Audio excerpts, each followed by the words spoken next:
भारतीय संविधान की प्रमुख विशेषताएं जहां लिखे हैं वहीं से आगे लिखेंगे। प्रमुख विशेषताएं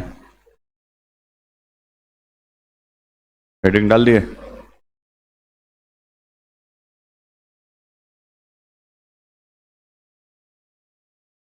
विशेष हो गया, जिसका नहीं हुआ अब होल्ड करो, इधर देखो सामने। अब बढ़िया से सुनो, अब आगे आज जो भी लिखने का काम होगा घर पे बैठ के बढ़िया से कुर्सी टेबल पे बैठ के अपना करिएगा। चलिए अब सुनिए। विशेषताएं मतलब क्या समझते हैं? किसी की विशेषता तो मतलब उसमें जो अच्छी अच्छी बातें हैं उसी को बताया जाएगा। अभी तक के पॉलिटी की क्लास में हमने सीखा, जो सिलेबस आपको लिखाया गया है उस सिलेबस के अकॉर्डिंग इसमें सबसे पहला टॉपिक डिस्कस हुआ था कि भारत का संवैधानिक विकास क्रम या संवैधानिक विकास। संवैधानिक विकास इन द सेंस कि ब्रिटिश ने हमारे भारत के ऊपर जो रूल किया था, तो भारत पे रूल करने के लिए उन्होंने जो नियम कानून शासन प्रशासन जिस तरह से चलाए, बहुत सारे नियम कानून बनाए, तो उससे जो जरूरी बातें थी वो हम अपने देश के संविधान में चूंकि हमको शामिल करना था, या फिर थोड़ा सा देखना चाहते थे कि हम ब्रिटिश ने किस तरह से पूरे भारत को रूल किया, फिर जो जरूरी बातें हमको लगेगी उसको भारत के संविधान में हम क्या कर लेंगे, शामिल कर लेंगे। तो सबसे पहला टॉपिक आया भारत का संवैधानिक विकास क्रम। उसके बाद से इसमें टॉपिक नंबर 2 था कि ठीक है संवैधानिक विकास क्रम देख लिया, उसके बाद से देश स्वतंत्र हुआ। देश की स्वतंत्रता के पश्चात भारत के लोगों ने अपना एक संविधान, क्योंकि पहले से तो ब्रिटिश हम पे शासन कर रही थी, तो फिर भारतीय लोगों ने प्लान किया कि जब भारत स्वतंत्र हो तो भारत देश को चलाने के लिए कुछ नियम कानून तो चाहिए। तो परिकल्पना की गई कि भारत जब भी स्वतंत्र होगा तो फिर हमारा एक संविधान होना चाहिए जो पूरी तरह से भारतीयों के द्वारा बनाया जाना चाहिए या उनके द्वारा बना हो। तो फिर इसी के अकॉर्डिंग 1946 में कैबिनेट मिशन भारत आता है। फिर उसके सजेशन या उसके सुझाव के अनुसार 1946 में ही हमारे एक संविधान सभा का गठन होता है। संविधान सभा बोले तो संविधान बनाने के लिए जो लोगों का ग्रुप बनाया गया था उसी का नाम दिया गया था संविधान सभा। तो एक संविधान सभा का गठन किया जाता है और फिर यही संविधान सभा लगभग 3 वर्ष 2 वर्ष 11 माह 18 दिन की अथक प्रयास के बाद 26 नवंबर 1949 को भारत का संविधान बनाकर क्या करती है, तैयार करती है, जो फाइनली 26 जनवरी 1950 को हमारा भारत का संविधान क्या होता है, लागू होता है। ये टॉपिक डिस्कस हो गया। उसके बाद से हम देखें कि हमारे संविधान का बंटवारा किस प्रकार से किया गया है, उसमें भाग क्या है, अनुच्छेद क्या है, अनुसूची क्या है, क्लॉज क्या है, सब क्लॉज क्या है, ये सारा टॉपिक पीछे डिस्कस हो गया। एक फ्लो चार्ट में पूरा सारा चीज बताए थे हम।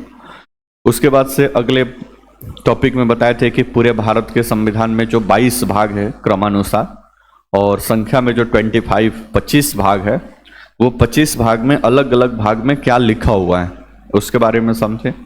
उसके बाद से 12 शेड्यूल जो है अनुसूची, उस अनुसूची में कहाँ पे क्या बातें लिखी गई है, अनुसूची 1 में क्या है, अनुसूची 2 में क्या है, इसके बारे में सारा चीज डिस्कस हुआ था। अब आगे अब संविधान के किताब में बढ़ेंगे तो आगे आपका संविधान का किताब जैसे खोलेंगे तो सबसे पहले मिलेगा प्रस्तावना। भारतीय संविधान का जो निचोड़ है, जो सार है, उसी को हम क्या बोलते हैं, प्रियम्बल या प्रस्तावना। ठीक है। उसके बाद से फिर भाग 1 आर्टिकल 1 से आगे प्रक्रिया क्या हो जाता है, चालू हो जाता है। यहां तक कोई दिक्कत। लेकिन उसके पहले एक टॉपिक है छोटा सा, इसको समझेंगे, भारतीय संविधान की प्रमुख विशेषताएं। दुनिया का सबसे बड़ा संविधान या सबसे लंबा या लिखित संविधान माना जाता है। तो इस संविधान या भारत के संविधान के कुछ अपनी विशेषताएं हैं। विशेषताएं मतलब इसकी जो खास बातें हैं, जो इसको और खास बनाती है दुनिया के संविधान से तुलना करने पे। तो सबसे पहले इन विशेषताओं को एक बार देख लेंगे, थोड़ी बहुत इसमें डिटेल आएगी, बाकी आपको थोड़ा सा याद रख लेना है कि अपने भारतीय संविधान की क्या विशेषताएं हैं। यहाँ तो कोई दिक्कत। तो भारतीय संविधान की प्रमुख विशेषताओं में यहाँ पे 12-13 पॉइंट दिया हुआ है कि भारतीय संविधान की क्या विशेषता है। तो भारतीय संविधान का विशेषता में अगर जाएंगे तो सबसे पहले यहां दिया गया है कि यह दुनिया का सबसे लंबा और लिखित संविधान है। ठीक है।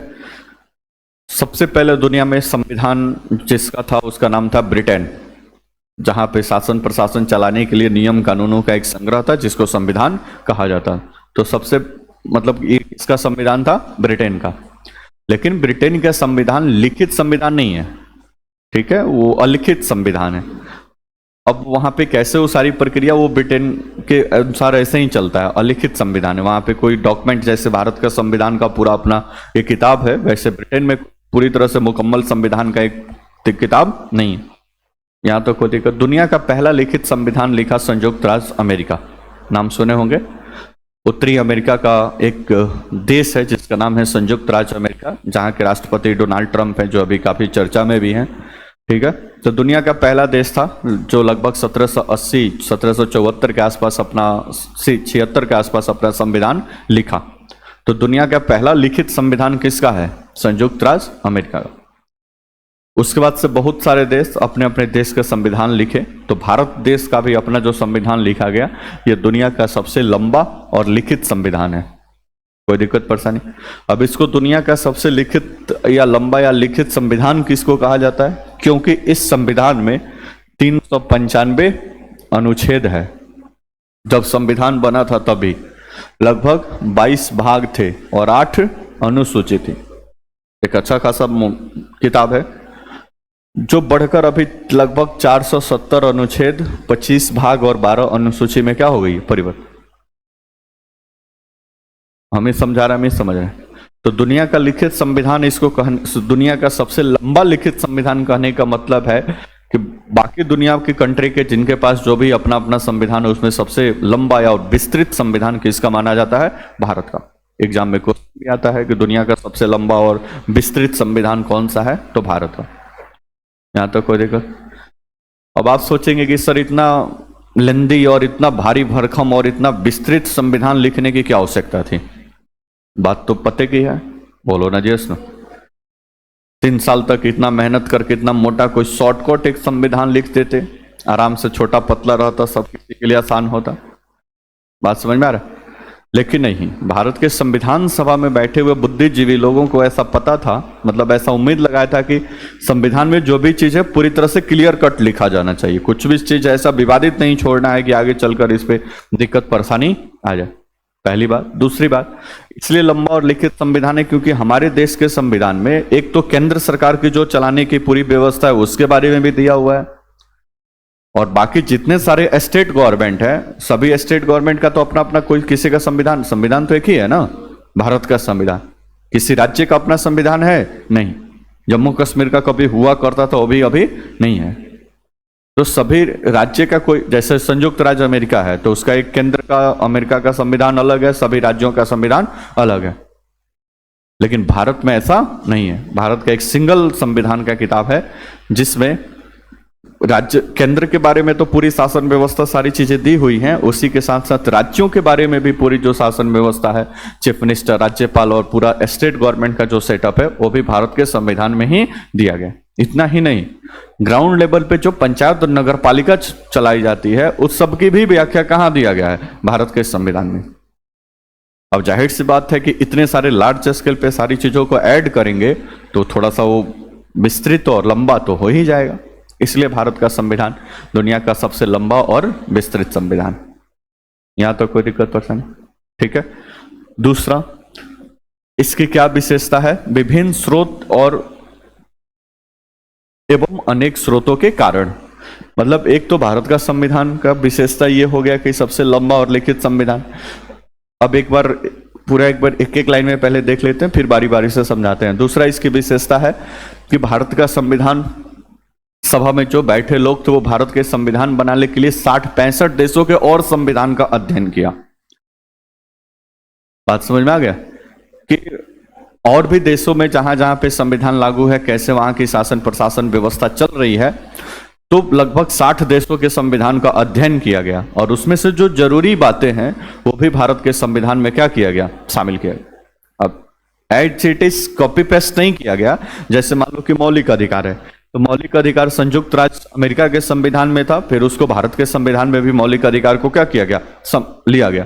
लेकिन इसका मतलब ये नहीं कि संयुक्त राज्य अमेरिका के संविधान में जो मौलिक अधिकार लिखा हुआ है वहां से कॉपी की और भारत के संविधान में लाकर पेस्ट कर दी। ऐसी कोई संभावना नहीं, क्योंकि अमेरिका में जो लोग हैं 2 ही प्रकार के लोग हैं, गोरे हैं और एक काले हैं। और तीसरा कोई नहीं है। बात समझ में आ गया। लेकिन भारत में अलग अलग वैरायटी के लोग हैं, बोलो ना जी। कश्मीर से कन्याकुमारी तक जाओगे, अलग अलग वैरायटी के लोग मिलेंगे, अलग अलग बोली है, अलग अलग भाषा है, अलग अलग खान पान है, अलग ओढ़ना पहनावा, सारा चीज है। तो इतनी सारी डाइवर्सिटी है, विविधता है। अब अमेरिका के संविधान का हम कॉपी पेस्ट करेंगे तो अमेरिका में कहाँ 20-25 करोड़ लोग, भारत में कहाँ 140 करोड़ लोग, संभव है मैच कर पाना? नहीं। तो जहां पे भी ऐसा सुनने को मिला कि इस देश के संविधान से ये शामिल किया गया, तो ये मत समझिए कि उसको कॉपी पेस्ट किया गया। वहां के संविधान में शामिल किया गया था, फिर वहां का अध्ययन किया गया, भारत के अकॉर्डिंग का बेहतर हो सकता था, उसको फिर भारत के संविधान में क्या किया गया, शामिल किया गया। यहां तो कोई, जैसे आयरलैंड है, आयरलैंड से हम डीपीएसपी लिए हैं, तो ऐसा नहीं कि मतलब राज्य के नीति निर्देशक तत्व आयरलैंड के संविधान से उठाए और भारत के संविधान में पेस्ट कर दिए, ऐसा कोई व्यवस्था नहीं है। वहां के डीपीएसपी का अध्ययन किया गया, भारत के अकॉर्डिंग जो बेहतर लगा भारत के संविधान में शामिल किया गया। तो इसमें आएगा विभिन्न स्रोत और उनके का मतलब भारत के संविधान में शामिल करने का क्या रीजन है। उसके बाद से तो ये दूसरा पॉइंट है, तो दूसरा पॉइंट समझिए यहाँ पे विभिन्न स्रोत। अब अलग अलग स्रोतों से यानी भारत के संविधान में कहां शामिल किया गया, तो 1935 का पहला बात आंतरिक स्रोत। आंतरिक स्रोत मतलब भारत के अंदर जो नियम कानून लागू हुए थे उसमें से 1935 का भारत शासन अधिनियम से लगभग 65% भाग शामिल किया गया। जब ब्रिटेन कॉन्स्टिट्यूशनल डेवलपमेंट अब पढ़ा रहे थे तो उस समय आया था एक 1935 का भारत शासन अधिनियम, ब्रिटेन के पार्लियामेंट से बनकर आया था, भारत में लागू हुआ था। हमारे भारतीय संविधान का लगभग 2/3 हिस्सा 1935 के भारत शासन अधिनियम से लिया गया। फिर बोल रहे हैं लिया गया है, मतलब ये नहीं है। अब आप सोचेंगे कि सर 2/3 वहीं से लिया गया, बाकी देश से कुछ ना कुछ लिया ही गया है, तो फिर 3 साल तक संविधान सभा में बैठ के लोग कर क्या रहे थे? केवल चाय समोसा नाश्ता पानी तो नहीं हो रहा, ऐसा कोई बात नहीं। संविधान सभा में लोग बैठे थे तो अभी बोले कि 1935 का भारत शासन अधिनियम। अब ऐसा नहीं कि 1935 के भारत शासन अधिनियम से सारी चीजें कॉपी करके और भारत के संविधान में पेस्ट कर दिया, ऐसा कोई बात नहीं है। भारत 1935 के भारत शासन अधिनियम से जो जो बातें अच्छी लगी, फिर भारत के अकॉर्डिंग और क्या बेहतर हो सकती है, फिर उसको समझ बूझ कर फिर भारत के संविधान में क्या किया गया, शामिल किया। परंतु वो सारी बातें शामिल थी कहां पे, 1935 के भारत शासन अधिनियम। जैसे एक संघीय न्यायालय बनाया गया था जो आगे चलकर भारत का सुप्रीम कोर्ट बन गया, तो भी 1935 के भारत शासन अधिनियम में था, फिर वो भारत में आके भारत के संविधान में क्या हो गया, शामिल हो गया।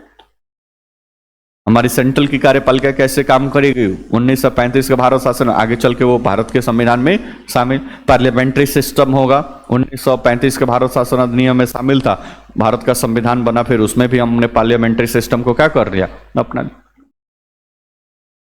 तो ऐसे करके भारतीय संविधान का लगभग 65% भाग हमने ले लिया 1935 के भारत शासन अधिनियम से। यहां तक कोई दिक्कत। बाकी जो बच गया, बाकी जो है उसमें भी कुछ कुछ ऐसी बातें हैं जो दुनिया के अलग अलग देशों के संविधान से हमने क्या किया है, लिया हुआ है। जैसे अभी एग्जामिनेशन में क्वेश्चन आता है, इसलिए इसको अब आपको दिमाग में रखना है। बाह्य स्रोत में अलग अलग देशों के संविधान से भी कुछ ना कुछ लिया गया है, जैसे Britain, America, Canada, France, Ireland इत्यादि, क्योंकि यही टॉप लेवल पे उस समय कंट्री हुआ करते थे जिनके पास अपना संविधान था। तो यहाँ के संविधान में जो जो मुख्य बातें थी वो भी भारत के संविधान में कुछ ना कुछ बातें यहाँ से भी क्या की गई हैं, शामिल की गई। हम ही समझा रहे हैं, हम ही समझ रहे हैं, ठीक है। अब एग्जाम में जो क्वेश्चन आता है, कौन देश के संविधान से हम अपने देश के संविधान में क्या क्या चीजें शामिल किए हैं, तो इसको देख लेते हैं। जर्मनी से हमने लिया है आपातकाल उपबंध।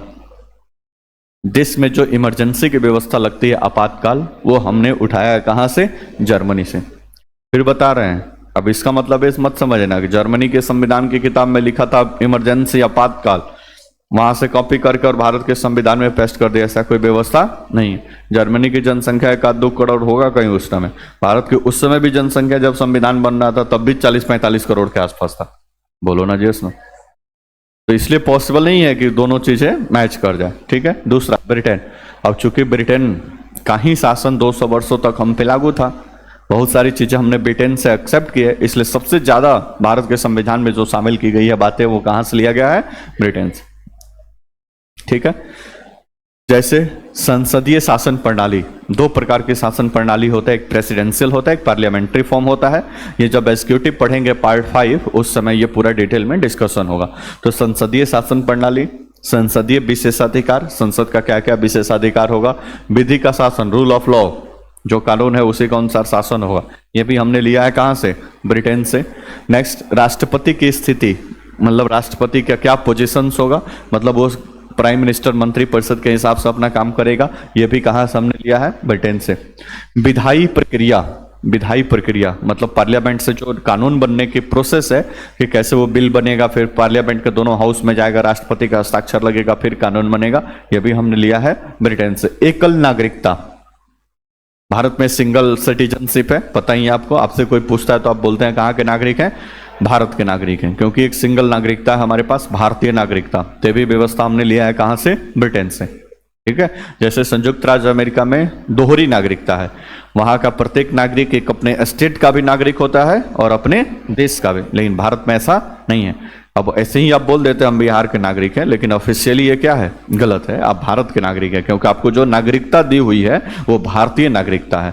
आपका पासपोर्ट वगैरह बनेगा तो वो भारत के नागरिक के तौर पे बनेगा, गोपालगंज और बिहार के नागरिक के नाम पे नहीं बने। कोई दिक्कत पर्सन, तो ये है सिंगल सिटीजनशिप। मंत्रिमंडल प्रणाली, मंत्रिमंडल मंत्री परिषद क्या होता है, ये सारा चीज आगे आएगा। ये भी हमने लिया है ब्रिटेन से। द्विसदनीय व्यवस्था, द्विसदन, संसद के 2 सदन होगा, लोकसभा और राज्यसभा। ये भी व्यवस्था हमने लिया है कहां से, ब्रिटेन से। एकीकृत न्यायपालिका, एकीकृत न्यायपालिका इन द सेंस कि हमारे यहाँ जो न्यायपालिका का सेटअप है, नीचे फिर नीचे सबसे क्या है, डिस्ट्रिक्ट कोर्ट है, फिर ऊपर जाएंगे तो फिर हाई कोर्ट है, और सबसे टॉप पे क्या है, सुप्रीम कोर्ट। एक के द्वारा कोई जजमेंट डिस्ट्रिक्ट कोर्ट के द्वारा दिया गया, आप सेटिस्फाइड नहीं है तो फिर उसको हाई कोर्ट में चैलेंज करते हैं, हाई कोर्ट के डिसीजन से सेटिस्फाइड नहीं है तो फिर उसको सुप्रीम कोर्ट में चैलेंज करते हैं। तो इसको बोलते हैं एकीकृत न्यायपालिका। ठीक है। तो एकीकृत न्यायपालिका का भी कंसेप्ट लिया गया है कहां से, ब्रिटेन से। मंत्रिमंडल का लोकसभा के प्रति सामूहिक रूप से उत्तरदायित्व, तो ये सब लोकसभा पढ़ेंगे, मंत्रिमंडल पढ़ेंगे तो वहां से पे विस्तार से इसको समझेंगे। फिलहाल इतना समझ लीजिए कि ये भी बात लिया गया है कहां से, ब्रिटेन से। दूसरा महत्वपूर्ण संविधान है अमेरिका। अमेरिका कहने इन द सेंस कि आप यूएस से इसको समझिएगा, संयुक्त राज्य अमेरिका। ठीक है। लेकिन शॉर्टकट में इसको अमेरिका कहा जाता है। 7 महाद्वीप है, उसमें से एक महाद्वीप का नाम है उत्तरी अमेरिका। ठीक है। तो उत्तरी अमेरिका का एक देश है संयुक्त राज्य अमेरिका। जैसे पूरा एशिया है ना, तो एशिया में बहुत सारे देश है, तो एशिया का एक देश क्या है, भारत है। ठीक है। वैसे ही उत्तरी अमेरिका का एक देश है संयुक्त राज्य अमेरिका। ठीक है। तो वहां के देश से क्या संविधान में लिया गया है, मूल अधिकार, नाम सुने, फंडामेंटल राइट्स। आगे पढ़ेंगे पार्ट 3 के बारे में। न्यायिक पुनर्वलोकन आगे समझेंगे, पार्लियामेंट के बारे में पढ़ेंगे, वहां पे आएगा जुडिशरी वगैरह में। संविधान की सर्वोच्चता, संविधान की सर्वोच्चता मतलब कल एक क्वेश्चन आया था ना टेस्ट में, भारत में सबसे मजबूत कौन है भाई, तो संविधान। जो भी है संविधान के नीचे है, सबसे टॉप पे क्या है, संविधान। जो भी लोग को शासन प्रशासन जो भी लोग अपना चला रहे हैं वो सब संविधान के अंदर ही सारा काम करना है। तो संविधान की सर्वोच्चता। निर्वाचित राष्ट्रपति एवं महाभियोग, राष्ट्रपति पे जो महाभियोग है, और एक निर्वाचित राष्ट्रपति होगा, मतलब वो चुनाव के माध्यम से आएगा, कोई वंशानुगत टाइप नहीं होगा। यह भी लिया गया है कहां से, अमेरिका से। उपराष्ट्रपति का पद, जो वाइस प्रेसिडेंट का पद है, वो भी हमने लिया है कहां से, संयुक्त राज्य अमेरिका से। प्रस्तावना का विचार, प्रस्तावना प्रियम्बल, आगे जिसके बारे में पढ़ेंगे, तो प्रस्तावना सर्वप्रथम अमेरिका के संविधान में प्रियम्बल को शामिल किया गया था, संयुक्त राज्य अमेरिका के संविधान में। वहां से देख के फिर भारत के संविधान में शामिल किया। फिर आगे जितना देश का अपना अपना संविधान बना, सबने अपने देश के संविधान में प्रियम्बल को क्या किया है, शामिल किया है। तो प्रस्तावना हमने लिया है कहां से, संयुक्त राज्य अमेरिका। स्वतंत्र न्यायपालिका, हमारी न्यायपालिका स्वतंत्र होगी, इस पर किसी का कंट्रोल नहीं होगा, संयुक्त राज्य अमेरिका। जनहित याचिका, ये भी जनहित याचिका, ये सब जुडिशरी में आगे आएगा। ये भी लिया हमने कहां से, संयुक्त राज्य अमेरिका। तो ये 2 सबसे इंपॉर्टेंट है, ब्रिटेन और अमेरिका। तो कानून बनाने से संबंधित पार्लियामेंट, मंत्रिपरिषद, मंत्रिमंडल, विधि का शासन, कानून वगैरह से कोई भी बात आ जाए, ये सबका सब हमने लिया है कहां से, लगभग ब्रिटेन से। न्यायपालिका से जुड़ा हुआ कोई भी मामला है तो ज्यादातर बातें हमने ली है कहां से, संयुक्त राज्य अमेरिका। ठीक है, तो इसको पढ़ेंगे, सोचेंगे, रिवीजन करेंगे, तब इस तरह से एक माइंड कंसेप्ट बनाया जाता है।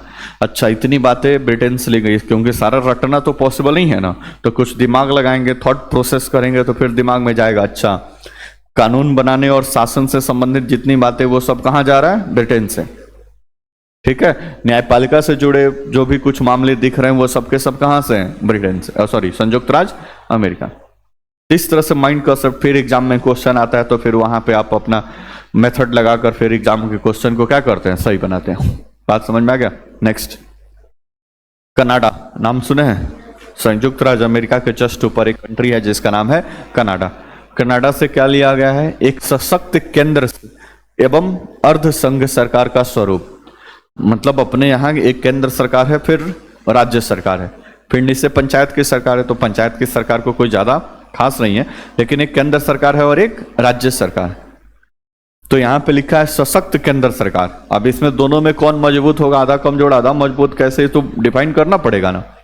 केंद्र सरकार कितना मजबूत होगी, राज्य सरकार को कितना शक्ति दी गई है।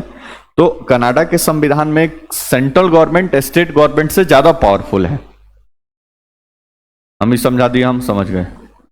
ठीक है, एक होता है संघीय सरकार, फेडरल स्ट्रक्चर, संघीय सरकार, फेडरल गवर्नमेंट इसको बोलते हैं। ठीक है, संघीय सरकार में क्या होता है कि शक्तियों का बंटवारा एकदम क्लियर कट है कि केंद्र सरकार के पास पावर है, फिर राज्य सरकार, केंद्र और राज्यों के बीच लगभग शक्तियों का बंटवारा आधा आधा किया गया है। न तो कोई पूरा मजबूत है, न तो कोई पूरा कमजोर है। हम ही समझा रहे हैं, हम ही समझ रहे हैं। तो इसको बोलते हैं संघीय, फेडरल सिस्टम, जहां पे दोनों मतलब ठीक ठाक मजबूत रहते हैं, कोई दिक्कत परेशानी। लेकिन भारत, कनाडा और भारत में क्या व्यवस्था है, अर्ध संघीय है। अच्छा, एक होता है एकात्मक शासन, ये हो गया तो संघीय। एक होता है एकात्मक, एकात्मक यूनिटरी फॉर्म ऑफ गवर्नमेंट इसको बोलते हैं। तो एकात्मक शासन व्यवस्था में क्या होता है, ये छोटे छोटे देश में लागू होता है। जैसे स्विट्जरलैंड वगैरह छोटा छोटा कंट्री है जहां पे जनसंख्या ही 50-60 लाख है, तो वहां अकेले कोई केंद्र में सरकार बैठी हुई पूरा कंट्री को अकेले ही चला रहा है। बात समझ में आ गया। तो इसको बोलते हैं एकात्मक शासन। एक होता है संघीय शासन, जैसे भारत है, अमेरिका है, तो इन लोगों के पास जनसंख्या ज्यादा है, अकेले मोदी जी दिल्ली से बैठ के पूरा देश चला लेंगे नहीं। जम्मू कश्मीर में अलग घटना घट रही है, तमिलनाडु में अलग है, अरुणाचल प्रदेश में कुछ और व्यवस्था चल रहा है, गुजरात में कुछ और हो रहा है, बिहार यूपी में कुछ और हो रहा है। तो केंद्र में से अकेले चला लेना क्या है, थोड़ा सा दिक्कत परेशानी का बात है, बोलो ना जी। तो जो भी बड़ी कंट्री है जहां पे जनसंख्या ज्यादा है, तो उसने अपने पावर को डेलीगेट किया है, उसको बंटवारा किया है और अलग अलग राज्यों में अपने देश को क्या कर दिया, बांट दिया है और अपने शक्तियों का बंटवारा भी कर लिया कि केंद्र सरकार ये काम करेगी, राज्य सरकार ये काम करेगी। इसको बोलते हैं फेडरल सिस्टम, संघीय व्यवस्था। कोई दिक्कत? तो संघीय व्यवस्था का सबसे सर्वोच्च एग्जाम्पल माना जाता है संयुक्त राज्य अमेरिका।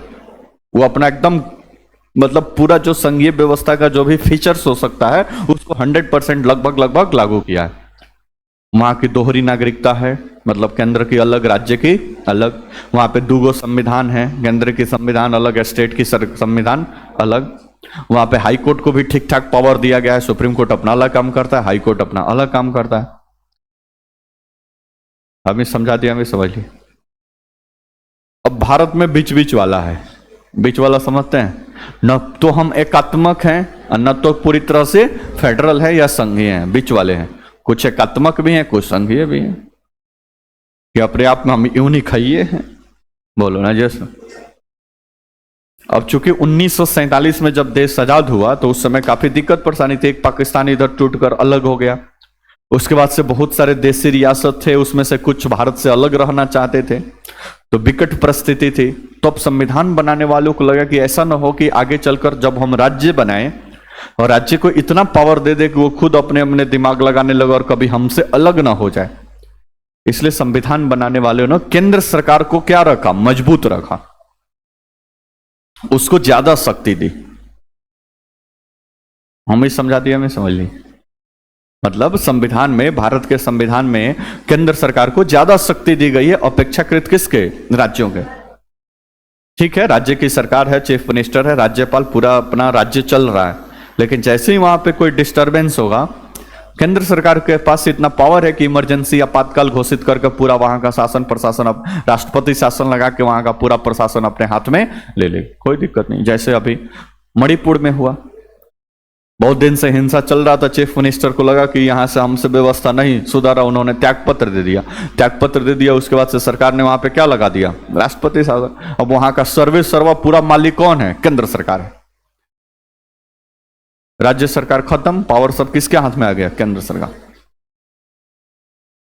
किसी विकट परिस्थिति में देश की जब एकता, अखंडता, इस सब की बात आ जाएगा, तो भारत का संविधान केंद्र सरकार को इतना पावर देता है कि वो राज्य सरकार की सरकार को कुछ दिन के लिए बर्खास्त करके या कुछ दिन होल्ड करके वहां का पूरा सत्ता अपने हाथ में राष्ट्रपति शासन लगाकर ले सकती है। जैसे अभी बंगाल, वहां पे थोड़ा सा ज्यादा वहां पे डिस्टरबेंस है, अभी कोई दिक्कत नहीं है। सरकार को जिस दिन वहां के गवर्नर को लगेगा कि राज्य सरकार ठीक से काम नहीं कर रही है, तुरंत वहां से वो अपना एप्लीकेशन भेजेगा केंद्र सरकार को कि यहाँ पे संवैधानिक हालात ठीक नहीं है, व्यवस्था ठीक से नहीं चल रही है, आप यहाँ पे राष्ट्रपति शासन लगा दीजिए। केंद्र सरकार को लगेगा कि हाँ सुझाव ठीक है, तुरंत राष्ट्रपति शासन लगा देंगे। ममता बनर्जी की सरकार का पूरी प्रशासन किसके हाथ में आ जाएगी, केंद्र सरकार का। अब ऐसा नहीं कि राज्यपाल लेगा तभी, राष्ट्रपति के पास भी इतना पावर है, वो लगता है कि वहां पे दिक्कत परेशानी हो रही है, स्टेट की गवर्नमेंट ठीक से काम नहीं कर रही है, तो फिर वहां पे राष्ट्रपति शासन लग जाए। तो अपने यहां केंद्र सरकार ज्यादा पावरफुल है अपेक्षाकृत राज्यों, इसलिए अपने यहां संघ सरकार नहीं, अर्ध संघीय, अर्ध संघीय, आधा आधा, पूरा कंप्लीट हम संघीय नहीं है। ये व्यवस्था हमने लिया है कहां से, कनाडा से। कनाडा में भी तो एक सशक्त केंद्र के साथ अर्ध संघ सरकार का स्वरूप, मतलब केंद्र सरकार हमारे यहाँ क्या है, मजबूत है, और ये बात हमने शामिल किया है कनाडा के संविधान से। नेक्स्ट, अवशिष्ट शक्तियां केंद्र के पास मतलब रहेगी। पीछे आप पढ़ रहे थे शेड्यूल, कितना शेड्यूल नहीं, पार्ट किसमें लिखा है, तीनों सूची के बारे में किस भाग में बताया गया है, शेड्यूल सॉरी अनुसूची 7। तो अनुसूची 7 में 3 सूची बताए थे ना, केंद्र सूची, राज्य सूची और समवर्ती सूची। जो तीनों में नहीं आएगा वो किधर चला जाएगा, अवशिष्ट सूची। ये अवशिष्ट सूची का कंसेप्ट हमने लिया है कहां से, कनाडा से, और इस पे कानून बनाने का अधिकार हमारे केंद्र सरकार के पास होगा। ठीक है, शक्तियों का विभाजन जो अनुसूची और शेड्यूल बनाया गया वो भी हमने लिया है कनाडा से। राज्यपाल की नियुक्ति, उच्चतम न्यायालय का परामर्श, न्याय निर्णय, संघीय शासन प्रणाली, ये हमने सारा चीज लिया है कहां से, कनाडा के संविधान से। यहां तो कोई दिक्कत। नेक्स्ट आगे, दक्षिण अफ्रीका, नाम सुने हैं, अच्छा नीचे आयरलैंड था, ठीक है। आयरलैंड राज्य के नीति निर्देशक तत्व, ये काफी एग्जाम में क्वेश्चन आया हुआ है, आप प्रीवियस उठाकर देखेंगे। आगे पढ़ेंगे पार्ट 4, राज्य के नीति निर्देशक तत्व, directive principles of state policy, DPSP के नाम से इसको जाना जाता है। ये हमने लिया है आयरलैंड के संविधान से। लिया है मतलब ऐसा मत समझिए कि कॉपी पेस्ट है, ठीक है। वहां पे डीपीएसपी शामिल था, भारत के अकॉर्डिंग जो बेहतर लगा भारत के संविधान में शामिल किया गया। राष्ट्रपति के द्वारा राज्यसभा में साहित्य, कला, विज्ञान, समाज सेवा आदि के क्षेत्रों के ख्याति प्राप्त व्यक्तियों का मनोनयन राज्यसभा में। आगे पढ़ेंगे राज्यसभा के बारे में। 245 मेंबर हैं हमारे वर्तमान में राज्यसभा में, जिसमें से 233 लोग चुन कर आते हैं, 12 लोगों को राष्ट्रपति डायरेक्ट भेज देता है, कहां पे, मनोनीत करके राज्यसभा में। अब ये 12 लोग कौन होंगे, तो जिनको साहित्य का, कला का, विज्ञान का, समाज सेवा का, 4 चीज का जानकारी हो, उसको सरकार या फिर राष्ट्रपति भेज देगा। राष्ट्रपति को लगता है कि हमको समाज सेवा की ज्यादा जानकारी है, तो राष्ट्रपति हम इनको राज्यसभा का सांसद भेज देंगे। लगता है कि इनको ज्यादा जानकारी है तो इन्हीं को भेज देंगे। हालांकि उसका एक प्रोसीजर है, वो राज्यसभा में समझेंगे, ठीक है। तो ये व्यवस्था भी हमने लिया है कहां से, आयरलैंड से, ठीक है। इसके साथ साथ आयरलैंड से राष्ट्रपति की निर्वाचन संबंधी प्रक्रिया, राष्ट्रपति का इलेक्शन आगे पढ़ेंगे। समानुपातिक प्रतिनिधित्व की एकल संक्रमणीय मत पद्धति, ये भी व्यवस्था जो पूरा राष्ट्रपति का इलेक्शन प्रोसेस है, राष्ट्रपति का पद और ये सारा चीज हमने लिया है कहां से, संयुक्त राज्य अमेरिका से। लेकिन ये पूरा जो इलेक्शन प्रोसेस है कि राष्ट्रपति का चुनाव कैसे होगा, ये सब हमने लिया है कहां से, आयरलैंड से। कोई दिक्कत, ठीक है। तो ये है। नेक्स्ट, दक्षिण अफ्रीका, नाम सुने होंगे, विश्व के मानचित्र पे एक महाद्वीप है जिसका नाम है अफ्रीका। उसी अफ्रीका के सबसे दक्षिण में एक छोटा सा कंट्री है जिसका नाम है दक्षिण अफ्रीका या साउथ अफ्रीका। नाम सुने हैं? टेलेस्टेन, एबी डिविलियर्स, जहां से क्रिकेट खेलते हैं लोग, ये सब लोग कहां से हैं? दक्षिण अफ्रीका से। ठीक है, यहां से संविधान संशोधन की प्रक्रिया, राज्यसभा में सदस्यों की निर्वाचन प्रक्रिया। तो राज्यसभा के जो अभी बोले ना 245 मेंबर है, जो उसमें 233 का क्या होता है? चुनाव होता है। अब ये 233 लोगों का जो इलेक्शन प्रोसेस है वो हमने लिया है कहां से? दक्षिण अफ्रीका से। और साथ ही साथ संविधान में संशोधन की जो प्रोसेस होगा वो भी हमने शामिल किया है साउथ अफ्रीका से। इसको जरूर याद रखिएगा, संविधान में संशोधन साउथ अफ्रीका। कोई दिक्कत? नेक्स्ट देश का संविधान है फ्रांस। नाम सुने होंगे। स्वतंत्रता, समानता, बंधुत्व का सिद्धांत और गणतंत्रात्मक व्यवस्था, ये कंसेप्ट हमने लिया है कहां से? ये सारा पढ़ेंगे। स्वतंत्रता क्या होता है, समानता, बंधुत्व, गणतंत्रात्मक, ये सब क्या होता है, ये जो प्रियम्बल के ये सारे शब्द है उसमें ये सारा चीज डिस्कस किया जाएगा। ऑस्ट्रेलिया, नाम सुने हैं? ऑस्ट्रेलिया एक अलग महाद्वीप है। ठीक है, तो ऑस्ट्रेलिया के संविधान से समवर्ती सूची का प्रावधान, केंद्र और राज्यों के बीच शक्तियों का बंटवारा लिया गया कहां से? कनाडा से। अभी तो पीछे देखे भाई, अवशिष्ट सूची लिया गया है कहां से? कनाडा से। लेकिन समवर्ती सूची अगर स्पेशली पूछे तो ये लिया गया है कहां से? ऑस्ट्रेलिया से। ठीक है, संसद के दोनों सदनों का संयुक्त बैठक, कोई बिल पारित करना है और उस पर दोनों सदन सहमत नहीं है, एक से पारित हो रहा है, दूसरे में खारिज हो रहा है, दूसरे से पारित हो रहा है, पहले में खारिज हो रहा है, तो फिर राष्ट्रपति के पास से अधिकार मिला है कि दोनों हाउस का एक साथ संयुक्त अधिवेशन क्या कर दे? बुला दे। कोई दिक्कत परेशानी? ये सारा पार्लियामेंट में भी पढ़ेंगे आप। ठीक है, तो संयुक्त अधिवेशन का प्रावधान लिया गया है भी कहां से? ऑस्ट्रेलिया से। प्रस्तावना की भाषा, लैंग्वेज, प्रस्तावना कहां से लिया गया है? संयुक्त राज्य अमेरिका से। तो पीछे स्लाइड पे था भाई। तो प्रियम्बल सबसे पहले अमेरिका के संविधान में शामिल हुआ, वहां से फिर भारत के संविधान में शामिल हुआ, तो वो तो लिया गया है संयुक्त राज्य अमेरिका। लेकिन प्रियम्बल की जो भाषा है, लैंग्वेज, ये लिया गया है कहां से? ऑस्ट्रेलिया के संविधान से। ठीक है, केंद्र राज्य संबंध और शक्तियों का विभाजन नहीं, सेंट्रल स्टेट रिलेशन, ये लिया गया है कहां से? ऑस्ट्रेलिया। शक्तियों का विभाजन कहां से? कनाडा से। ठीक है, नेक्स्ट जर्मनी या वाइमर का संविधान। जर्मनी एक ऊपर भी था, बोलो ना जी। तो पहले दो जर्मनी हुआ करता था, पता ही होगा आपको।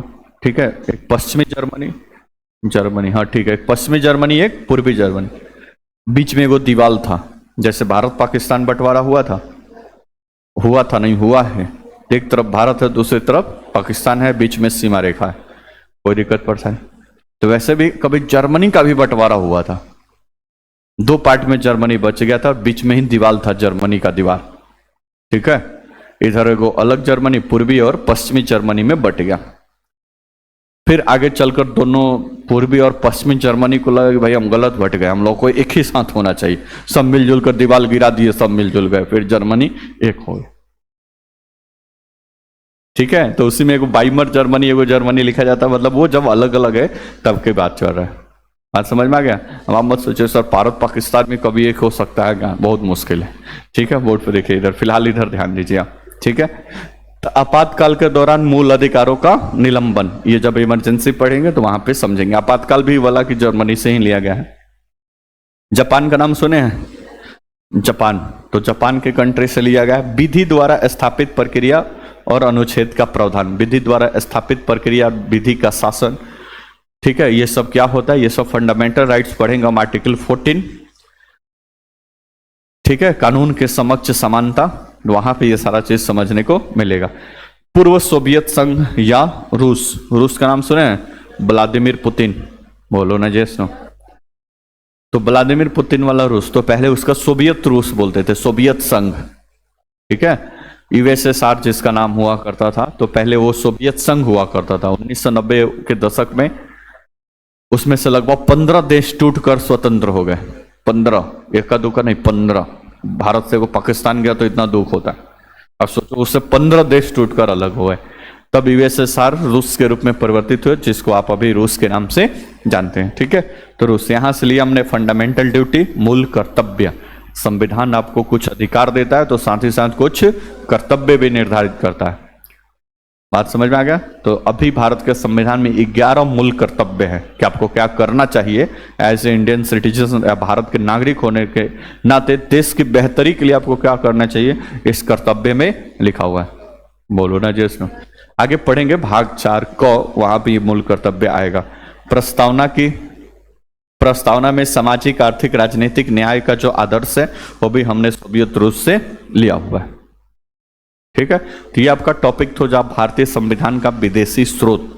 तो विदेशी की स्रोत में सबसे पहले आंतरिक भारत के शासन अधिनियम 1935 से लगभग 2/3 बात ली गई है। उसके बाद भी देश के अलग अलग संविधानों से कुछ कुछ बातें शामिल की गई हैं जिसका डिटेल यहाँ पे दिया गया। ये पूरी तरह से फैक्ट बेस है, रट्टा लगाने के सिवा यहाँ पे दूसरा कोई उपाय नहीं है। ठीक है, तो एग्जाम तक इसको ले जाना है तो 3-4 बार इसको रट्टा लगाइए, फिर क्वेश्चन वगैरह लगाइएगा तो फिर ये चीजें कमांड में आने लगेगी। बिहार दरोगा और बिहार पुलिस का फेवरेट क्वेश्चन में से एक ये सेगमेंट है। ठीक है, हर एक साल का क्वेश्चन उठा के देखिए, संविधान के स्रोत पे एक क्वेश्चन जरूर आपको मिल जाएगा। बोलो ना जैसे। ठीक है, 2-3 बार क्वेश्चन वगैरह लगाएंगे, पढ़े ओढ़ेंगे तो फिर मतलब ये कमांड में आ जाएगा। तो ये था संविधान की दूसरी विशेषता में कि अलग अलग देशों से हमने क्या क्या लिया। नेक्स्ट, संविधान की तीसरी व्यवस्था है नम्यता और अनम्यता का मिश्रण। अब ये किस बेसिस पे बोला गया है बोर्ड पे देखिए। ठीक है, अब इसको यहां से, हाँ ठीक है, नम्यता और अनम्यता क्या होता है? संविधान के संशोधन की प्रक्रिया कितना आसान है और कितना भारी है, इसके अकॉर्डिंग माना जाता है कि भारत का संविधान लचीला है कि कठोर है। तो यहां पे नम्यता का मतलब लचीला और यहां पर नम्यता का मतलब कठोर। जिस देश के संविधान में संशोधन करना, संशोधन मतलब पीछे एक छोटा सा बताए थे हम, अनुच्छेद 368 संविधान का एक अनुच्छेद है, अनुच्छेद 368। अनुच्छेद 368 में हमारे भारत की संसद को यह शक्ति दी गई है कि हमारे संविधान की किताब में क्या कर सकती है, संशोधन कर सकती है। संशोधन इन द सेंस कि कुछ नई बातों को संसद चाहे तो उसमें जोड़ सकती है और कुछ पुरानी बातों को संसद चाहे तो वहां से हटा सकती है। संशोधन का मतलब इतना ही होता है और कुछ नहीं होता। बोलो ना जी ऐसा। जैसे आप भी किताब कॉपी बना रहे हैं पॉलिटी का, उसमें भी संशोधन होगा। चूंकि आपने बनाया तो आराम से आप संशोधन कर सकते हैं। कुछ दिन के बाद लगेगा कि ये चैप्टर से मतलब ये ठीक ठाक मतलब उतना इंपॉर्टेंस नहीं है तो उसको हटा देंगे, जो इंपॉर्टेंस में आएगा उसको क्या कर लेंगे शामिल। तो अपने कॉपी में आपने क्या कर लिया, संशोधन कर लिया। तो वैसे ही संविधान की किताब में भी संशोधन होता है, लेकिन ये काम कौन करेगा, संसद करेगी। तो दुनिया के जितने देश के संविधान हैं तो उसके संशोधन करने की प्रक्रिया कितना इजी है और कितना हार्ड है, इसके अकॉर्डिंग डिवाइड किया गया कि उस देश का संविधान लचीला है या फिर कठोर है। कोई दिक्कत परेशानी? जैसे दुनिया का सबसे लचीला संविधान है ब्रिटेन का संविधान, जो कि लिखा ही नहीं है, जिसको जो जब मर्जी तब पार्लियामेंट जो भी चर्चा क्या कर देगी, संशोधन कर देगी। कोई दिक्कत परेशानी? मतलब ऐसा माना जाता है कि भारत जो ब्रिटेन की संसद है वो ज्यादा पावरफुल है संविधान में संशोधन करने के लिए। ठीक है, कुछ भी कर सकते हैं क्योंकि वहां पे संविधान लिखित ही नहीं है। लिखित ही नहीं तो कोई पूछने भी नहीं कि आपने क्या ये परिवर्तन किया है। तो ऐसा माना जाता है, क्रिटिक्स ब्रिटेन के पार्लियामेंट पे कमेंट्स करते हैं कि ब्रिटेन की पार्लियामेंट मेल को फीमेल और फीमेल को मेल छोड़कर बाकी कुछ भी बना सकती है, कोई भी नियम कानून बना सकती। दुनिया का सबसे लचीला संविधान किसका है, ब्रिटेन का। क्यों लचीला है? क्योंकि संविधान में संशोधन का जो प्रक्रिया है वो काफी आसान है। कोई दिक्कत परेशानी? दुनिया का सबसे कठोर संविधान है किसका, संयुक्त राज्य अमेरिका का। मतलब कि वहां पे संयुक्त राज्य अमेरिका के संविधान में संशोधन करना मतलब कि सीधी उंगली से घी निकालना, बहुत हार्ड प्रोसेस है। अब प्रोसेस इन द सेंस कि पार्लियामेंट से जो पारित कराने की पूरा वो बहुमत है वो काफी हार्ड है। तो दुनिया का ब्रिटेन का संविधान सबसे लचीला, संयुक्त राज्य अमेरिका का संविधान सबसे कठोर। 1776 के आसपास संविधान लागू हुआ है किसका, संयुक्त राज्य अमेरिका। अभी तक लगभग 16 या 17 या 20 के आसपास संशोधन हुए हैं, लगभग 250 साल के आसपास हो गया। अभी कितने संशोधन, 20 से 25 सीसी के अकॉर्डिंग या 30 के आसपास हुआ है। अब आप सोचेंगे भारत के संविधान के बारे में क्या ख्याल है सर, कठोर है कि लचीला है? तो अपन दोनों है। बात समझ में आ गया? न तो संघीय है जैसे पढ़ता है, न तो पूरी तरह से एकात्मक है, न तो पूरी तरह संघ, बीच बीच में। तो भारत का हमेशा से भारतीय हैं तो भाई हमेशा छोड़िए, इधर है कि उधर है, कहीं नहीं, हम बीच में हैं। 1945 में सेकेंड विश्व युद्ध खत्म हुआ, उसके बाद से शीत युद्ध चला। एक तरफ एक पोल, एक ध्रुव बना यूएसएसआर का, रसिया, वो चाहता था कि बहुत सारे कंट्री हमारे फेवर में आए। एक तरफ था संयुक्त राज्य अमेरिका, वो चाहता था बहुत लोग हमारे फेवर में आए। नेहरू जी से पूछा गया आप किधर हैं, रूस के साइड है कि अमेरिका के? तो किधर भी नहीं, हम बीच में हैं, नॉन अलायंस, हम दोनों में से किसी में नहीं, आप में अलग गुट बनाएंगे। तो फिर आगे पढ़ेंगे नॉन अलायंस मूवमेंट, आप पढ़ते हैं नैम के बारे में, वो सब किसने? पंडित नेहरू की अपनी दिमाग की वो सोच थी। तो वैसे ही भारत का संविधान लचीला है कि कठोर है? तो दोनों है, क्योंकि लिखा है ना, दोनों का मिश्रण है संविधान के। अब ये क्यों बोला गया?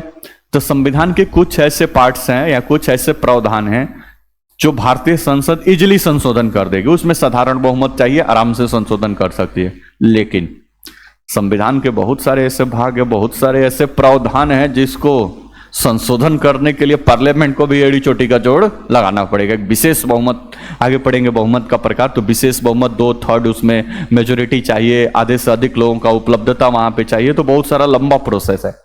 इसलिए कुछ मामले में लचीला है तो कुछ मामले में कठोर है, इसलिए दोनों है।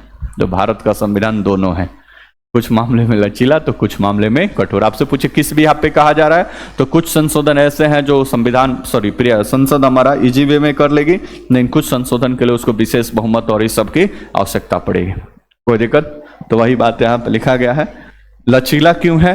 तो साधारण बहुमत से यानी उपस्थित एवं मतदान करने वाले सदस्यों का 50%, यानी संविधान के बहुत सारे ऐसे भाग हैं जो साधारण बहुमत से संशोधन हो जाएंगे। कठोर क्यों है? तो विशेष बहुमत आगे पढ़ेंगे, बहुमत का प्रकार हम, ठीक है।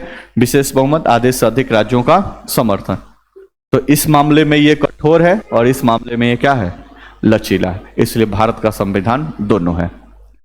तो आता है एग्जाम में क्वेश्चन, प्रीवियस ईयर देखेंगे तो भारत का संविधान की स्थिति, ऑप्शन ए लचीला, ऑप्शन बी कठोर, ऑप्शन सी दोनों, ऑप्शन दोनों में से कोई नहीं, सी दोनों है, लचीला और कठोर दोनों। यहां तक कोई दिक्कत? नेक्स्ट, भारतीय संविधान की चौथी विशेषता है एकल नागरिकता। भारत में सिंगल सिटीजनशिप है, मतलब एकल नागरिकता है। कोई दिक्कत परेशानी? एकल नागरिकता मतलब भारत के नागरिक हैं। अगली विशेषता है सार्वभौमिक वयस्क मताधिकार। ये अपनी एक खास विशेषता है भारत का संविधान। सार्वभौमिक वयस्क मताधिकार मतलब कि जो भी लोग वयस्क हैं उनको सबको वोट डालने का अधिकार होगा। ये नहीं कि ये गरीब है तो ये वोट नहीं करेंगे, अमीर है तो 2 वोट करेंगे, ठीक है, और ये किसान है तो नहीं करेंगे, पूंजीपति है तो करेंगे, ऐसा नहीं। देश का संविधान लागू हुआ तो देश के संविधान के लागू होते ही देश में वयस्क मताधिकार को अपनाया गया। एक व्यक्ति एक वोट, मुकेश अंबानी भी वोट डालेंगे तो एक ही काउंट होगा, और आप डालेंगे तो एक ही काउंट होगा। गांव का कोई गरीब से गरीब इंसान भी डालेगा तो एक ही हो। तो इसको बोलते हैं सार्वभौमिक वयस्क मताधिकार। ये भी अपनी संविधान की क्या है? विशेषता। मूल संविधान में वयस्क मताधिकार की आयु 21 वर्ष थी। 61वें संविधान संशोधन अधिनियम 1989 के द्वारा इसको घटाकर कितना कर दिया गया है? 18। तो देश जब लागू हुआ तो वयस्क मताधिकार की आयु 21 वर्ष, लेकिन अभी कितना है? 18 वर्ष। 1989 में इसको कम किया गया। अब आपको वयस्क मताधिकार की आयु है 18 वर्ष, यानी वर्तमान में जो भी 18 साल से ऊपर है उनका वोटर लिस्ट में नाम जुड़ा है। केवल 18 वर्ष से ऊपर होना मुनासिब नहीं है। अब 18 वर्ष से ऊपर होगा, वोटर लिस्ट में नाम है नहीं जुड़ा, चलेगा वोट करने, वोट डाल पाएंगे नहीं। तो 18 साल से ऊपर हो तो वोटर लिस्ट में नाम जरूर जुड़वा ले, तभी आप वोट डालने का अधिकार आपको मिलेगा, ठीक है। तो ये भी एक संविधान की विशेषता है। नेक्स्ट, धर्मनिरपेक्ष राज्य। ये जो पढ़ेंगे हम प्रियम्बल, उसमें आएगा धर्मनिरपेक्ष, पंथ निरपेक्ष क्या होता है इसके बारे में। नेक्स्ट, आपातकाल। आपातकाल का अलग टॉपिक है, पढ़ेंगे तो समझेंगे वहां पे, ठीक है। त्रिस्तरीय पंचायती राज व्यवस्था आगे आएगा तो पढ़ेंगे। संसदीय संप्रभुता और न्यायिक संप्रभुता के बीच समन्वय, ये सब टॉपिक अभी आगे आएगा। स्वतंत्र एवं निष्पक्ष न्यायपालिका, ठीक है। तो ये सारा बात है, तो यहाँ से इसको लिखना है, जाएगा स्लाइड, पहले लिख संविधान की विशेषताएं। ये ऊपर से 3-4 जो इंपॉर्टेंट था समझा दिए, बाकी ये सारा चीज जितना है ये सब आगे के लेक्चर में अभी स्टेप बाय स्टेप आएगा, ठीक है। तो ये सब विशेषता लिख लीजिएगा, 2-4 का डिटेल दिया है उसको लिख लीजिएगा, ठीक है। उसी में आपका भारतीय संविधान का विदेशी स्रोत कवर हो जाएगा। कोई दिक्कत परेशानी? इतना लिख पढ़ के समझ के बुझ के घर पे क्वेश्चन तो लगाते नहीं हो, फिर भी हमारा काम है कह देना क्वेश्चन लगा के, क्योंकि पॉलिटी का कॉन्स्टिट्यूशन का घटना चक्र डाल दिए हम टेलीग्राम पे। तो इतना काम करके आइए और लिख लीजिएगा जरूर, भले कोई काम हो या ना हो, ठीक है। पहले पूरा कॉपी जहाँ तक चल रहा है वहाँ तक नोट्स कंप्लीट होना चाहिए, उसमें कोई कोताही नहीं, ठीक है। तो इतना करके फिर आइए, कल चर्चा जारी रहेगा। कल प्रियम्बल आएगा टॉपिक और प्रियम्बल पे डिस्कशन होगा। किसी को कोई समस्या परेशानी हो तो बताए भाई, ठीक है। ओके, फिर धन्यवाद, मिलते हैं कल, चर्चा जारी रहेगा।